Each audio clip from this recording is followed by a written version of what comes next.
The sea never forgot its sound.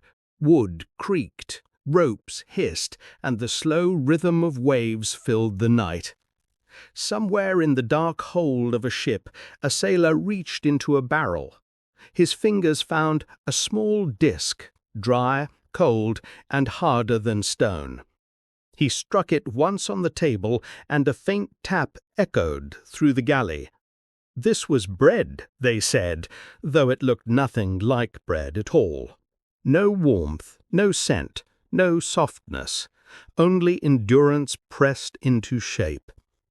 Each morning the men broke their teeth before they broke their fast, and yet they ate in silence, because this was the bread that never died. It survived the damp, the heat, the insects, and the passing of years. For centuries, ships carried barrels of it across every ocean. Empires rose and fell, while these hard loaves stayed the same, feeding those who risked everything on the sea's horizon. Few remember its name now, but once it was the taste of survival. In the 1700s, to sail was to gamble with hunger. Fresh bread spoiled within days, flour turned sour, and salt meat alone could not sustain a crew. Every ship that left England, France, or Spain carried barrels filled with a new invention: bread that would not rot. They called it ship's biscuit, or hard bread. Made from nothing but flour, water, and salt, it was baked until every trace of moisture was gone. A single mistake, a crack or a soft spot, and the biscuit would crumble or mold. So bakers worked near the ports, firing 9 great ovens at once, turning out thousands each day for fleets bound to unknown seas. Each sailor received a pound of bread every morning, 6, sometimes 8 of these heavy discs. It was said that a man could live for months on nothing else. The bread was cheap, reliable, and nearly immortal. It became the foundation of every voyage, from merchant ships to war frigates, a silent companion to the age of exploration. But endurance came with a cost. The bread was so hard it could crack a tooth. Sailors joked that it was baked for the devil's own jaw. They softened it in seawater or in the morning ration of beer. Others pounded it with the butt of a knife, or soaked it in grog until it gave up its strength. When supplies ran low, soldiers on land received the same bread. During the American Revolution, Joseph Plum Martin wrote of barrels opened and offered freely to the troops, each man filling his pockets and shirt with as much as he could carry. To them, this bread meant one more day alive. And yet it was never pleasant. Some biscuits carried worms and small white larvae. Sailors tapped them on the table to shake the insects out, or ate in the dark, preferring not to see what they were swallowing. Still, they kept eating, because the sea offered no alternatives. Survival had no flavor, only necessity. Through this bread, the world grew smaller.